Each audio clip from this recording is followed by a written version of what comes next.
3월 29일 금요일 마가복음 15장 16절로 32절 십자가에 못 박히신 예수님입니다. 마가는 십자가에 못 박히는 예수님의 기록을 굉장히 간략하게 기록하고 있습니다.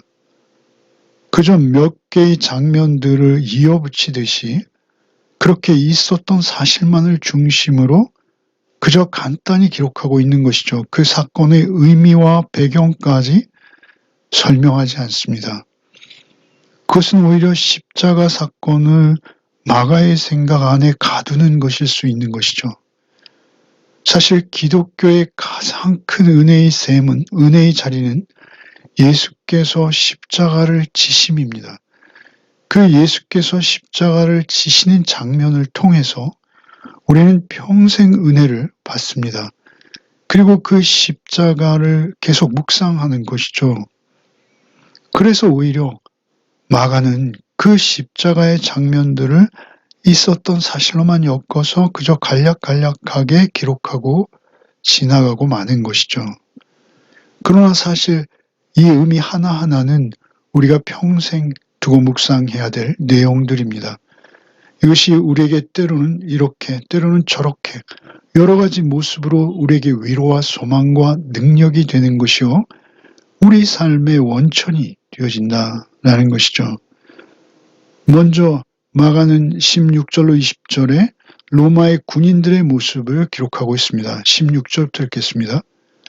군인들이 예수를 끌고 브라이도리온이라는 뜰 안으로 들어가서 온 군대를 모으고 예수에게 자색 옷을 입히고 가시관을 엮어 씌우고 경례하여 이르되 유대인의 왕이여 평안할지어다 하고 갈대로 그의 머리를 치며 침을 뱉으며 꿇어 절하더라. 희롱을 다한 후 자색 옷을 벗기고 도로 그의 옷을 입히고 십자가에 못 박으려고 끌고 나가니라. 먼저 군인들이 등장하는 것이죠.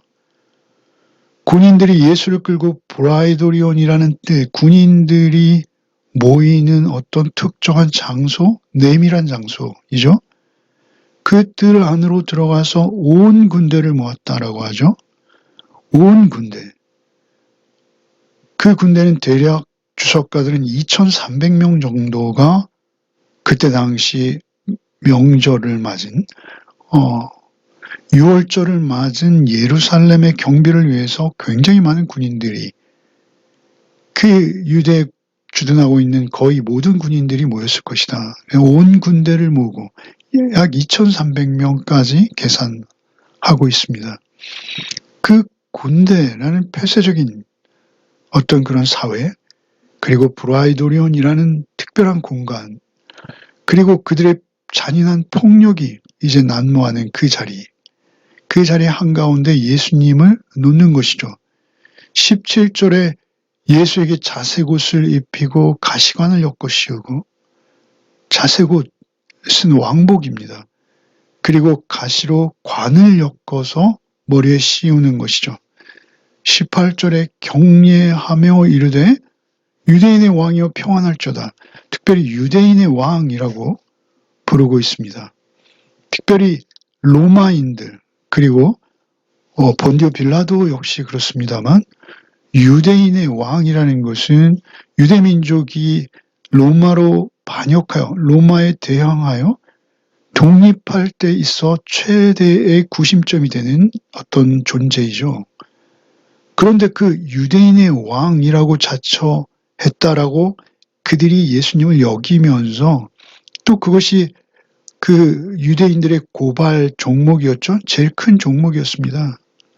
그 유대인의 왕이라고 조롱하는 것이면서 또 그 안에는 그들이 로마의 군인들이 로마의 군인들이 대적으로 여기는 상대는 유대인의 열심당원, 뭐 이런 유대 독립을 꿈꾸는 어떤 조직, 그러한 조직들이 그들에게 아주 경멸과 적대시하는 대상이죠. 그 유대인의 왕이여 평안할지어다. 사실 아무 조직도 없고, 그런 군대 조직 말합니다.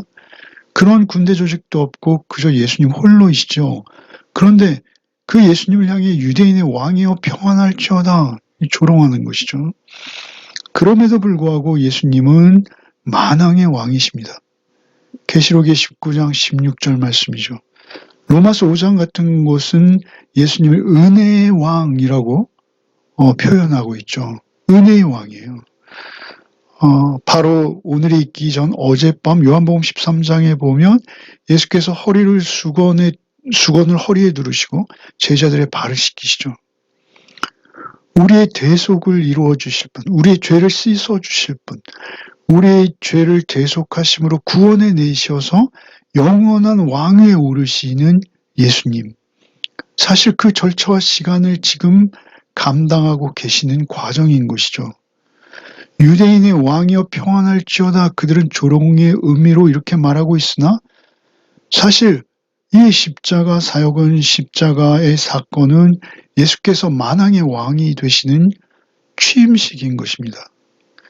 19절에 갈대로 그의 머리를 치며 침을 뱉으며 꿇어 절하더라. 갈대는 그 왕의 지휘봉, 규라고 하죠.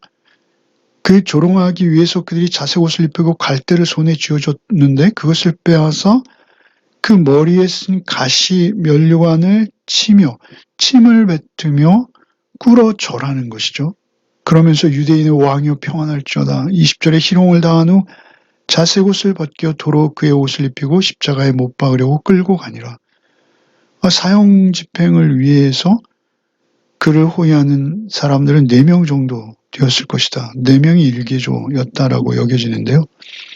그렇게 이제 실컷 2300명 속에 둘러싸여서 조롱을 당하시고 그리고 이제 사형 집행인들에게 끌려가시는 것이죠.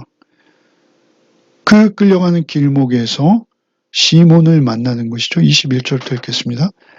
마침 알렉산더와 루포의 아버지인 구레네 사람 시몬이 시골로부터 와서 지나가는데 그들이 그를 억지로 같이 가게 하여 예수의 십자가를 지우고 예수를 끌고 골고다라는 곳, 번역하면 해골의 곳에 이르러 모략을 탄 포도주를 주었으나 예수께서 받지 아니하시니라.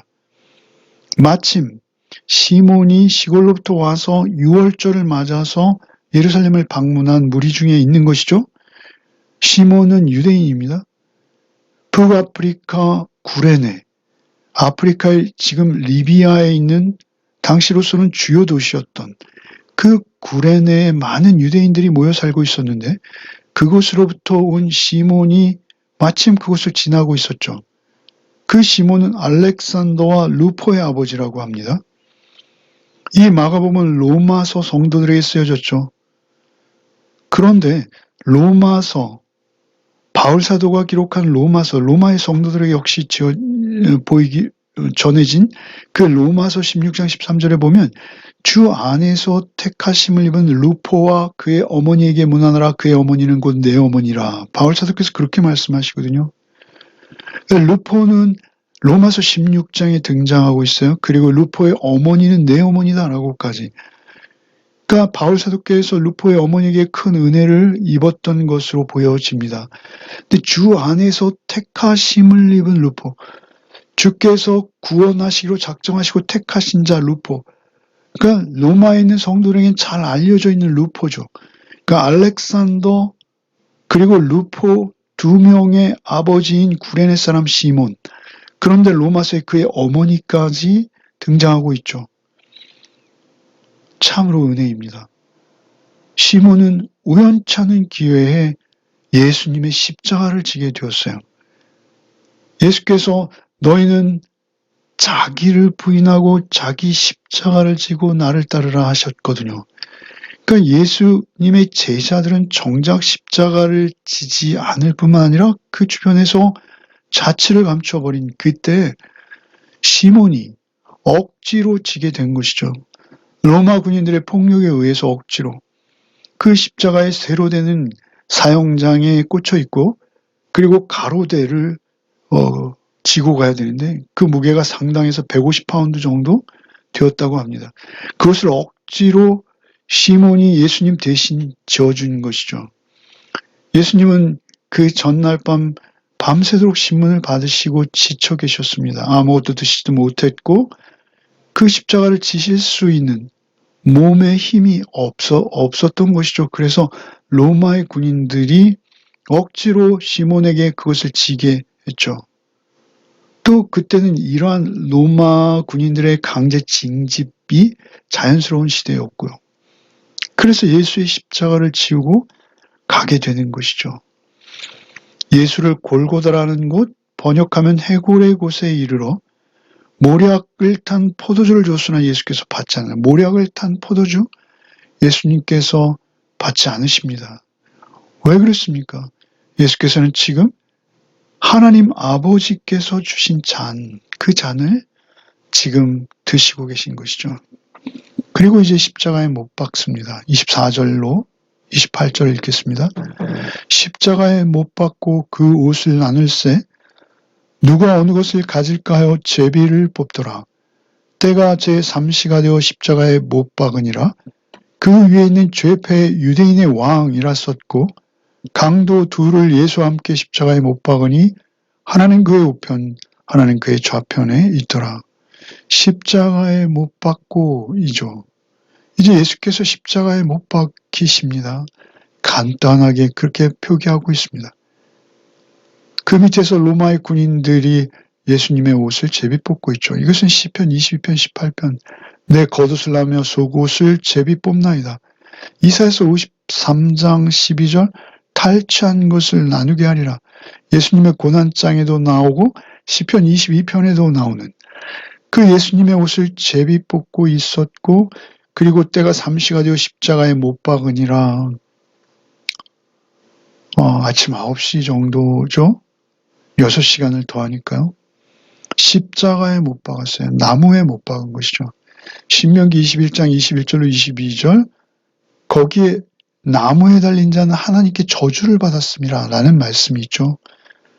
그래서 유대인 지도자들은 예수께서 하나님의 저주를 받아 죽는 것으로 하기 위해서 더욱 십자가형을 고집했던 것이죠. 그렇게 예수님은 십자가 나무에 달리셔 죽음을 당하시는 것이죠. 26절에 죄패 유대인의 왕이라고 써 있었고 그리고 27절에 강도 둘을 예수와 함께 십자가에 못 박으니 하나는 우편 하나는 좌편에 있더라. 이 강도들은 그냥 노상강도 이런 의미라기보다는 대부분의 주석가들은 그들은 유대의 독립을 위해서 아마도 바나바와 같이 활동했던 열성당원이었을 것이다 라고 여겨집니다. 그렇게 예수님은 정치범으로 몰려서 정치범으로 십자가에 그들의 유대 지도자의 계산과 빌라도의 계산이 맞물려서 신속히 십자가에 죽임을 당하고 계신 것이죠. 이제 십자가에 달린 이후의 상황을 29절로 32절 읽겠습니다.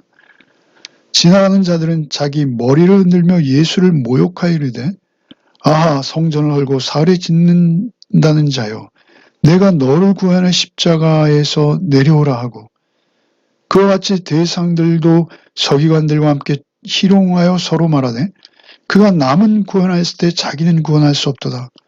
이스라엘의 왕 그리스도가 지금 십자가에서 내려와 우리가 보고 믿게 할지어다 하며 함께 십자가에 못 박힌 자들도 예수를 욕하더라. 그 지나가는 자들, 대상과 서기관 그리고 함께 못 박힌 자들도 다 이야기를 하고 있어요. 말의 잔치입니다. 그런데 그 언어는 그 말은 한 가지 지점에서 일치하고 있습니다. 지나가는 자들 성전을 헐고 사흘에 짓는 자요.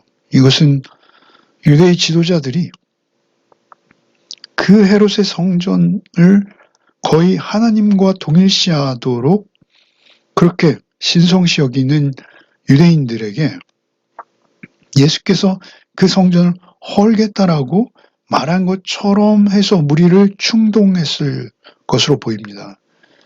그래서 자신들이 그렇게 존경에 맞지 않는 그 사모에 맞지 않는 그 성전을 헌다라는 것은 생각할 수 없는 끔찍한 나쁜 짓이죠. 그래서 유대인들은 이렇게 욕하고 있는 것입니다.